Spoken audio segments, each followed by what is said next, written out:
Kính thưa quý vị và các bạn, hôm nay có hai thí sinh vô đây để mà đi thi tìm kiếm tài năng.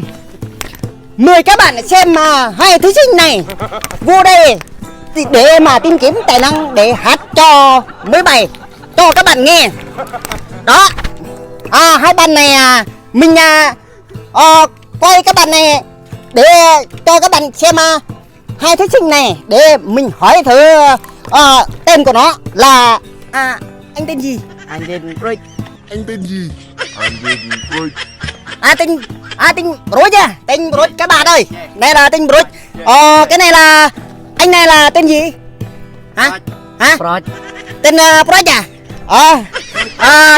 mời các bạn xem hai anh này đi thi tìm kiếm tài năng. Có bạn là tên Brick, có bạn là tên Brick. Alo, xin mời bạn giám khảo đâu rồi?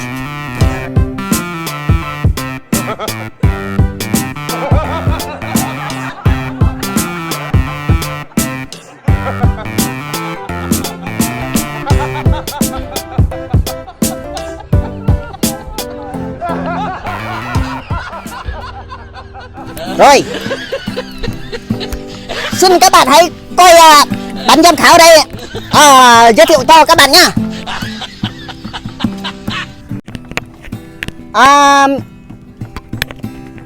Các bạn xin giới thiệu cho mình hai bạn đến từ đâu?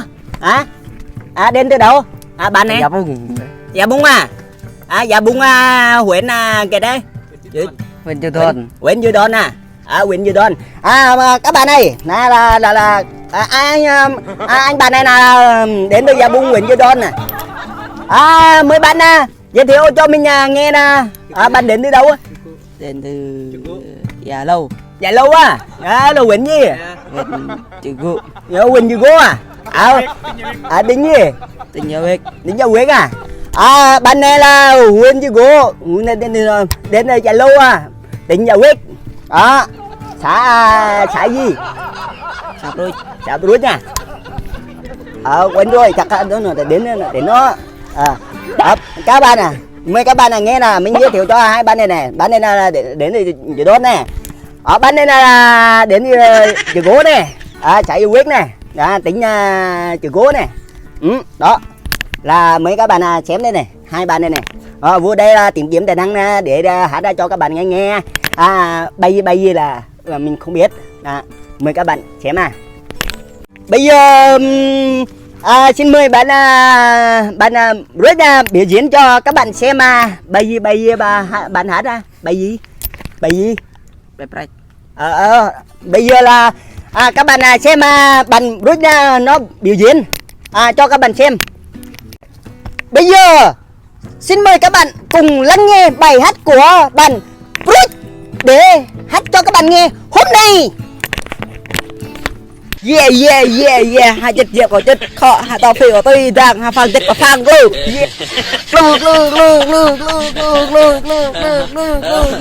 Yeah, mình hát xong rồi, xin mời anh ơi. Đủ, chắc tiếng rồi. Sao mình nghe bài hát đã kỳ cục quậy ấy? Bài gì? Bạn có thể giới thiệu cho mình bài gì? Bài phang chất. Bài phang chất. Bài phang chất đấy. Cổ nghe quá nhỉ. Nghe điếc tay luôn đi.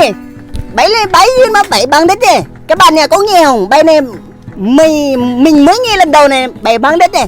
Ôi rồi, chết rồi. Không được rồi. Đây, mời bạn thí sinh đợt 2 nữa là diễn cho các bạn coi. Hôm nay là bài gì? Bài phang lưu. Bài phang lưu. Ôi rồi ơi, bài tiếp nữa. Xin mời các bạn nghe. Anh xin giới thiệu cho mình nghe là anh đến từ đâu?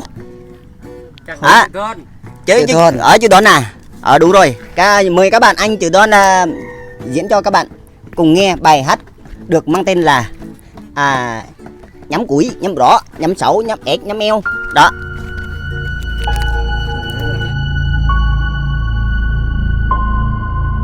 Nhằm mò, nhằm phi, nhằm pro, nhằm cha, nhằm mèo, nhằm ra, nhằm Ôi, bạn này hát lại đi. Và bắt đầu. Ok, mình hát lại luôn.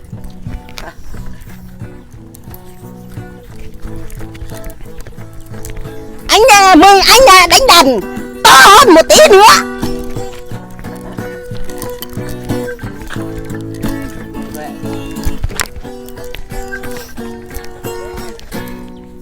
Tung nó cái tung, dạ quy tung, tao quy cờ, dạ bằng tờ, tao bằng cùi, dạ du, tao dạ toàn dạ văng vặt, tao bằng tôm, dạ gom dễ, tao gom tay, dạ con ông, dạ bằng tung tung, tao bằng tim đi yeah.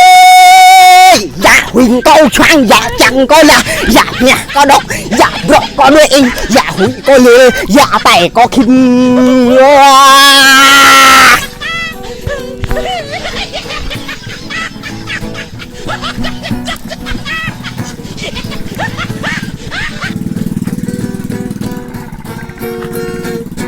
Tao ghi tung, dạ quy sung, tao ghi cờ, dạ bằng tờ, tao bằng cùi, dạ du, tao dạ toàn, dạ bằng vật, tao bằng tôm, dạ con dễ, tao gom tay, dạ con ông, dạ bằng chim tung, tao bằng chim đi, dạ huỳnh câu xoăn, dạ chẳng câu là, dạ nhà tao độc, dạ bọc tao đi, dạ huỳnh câu liê.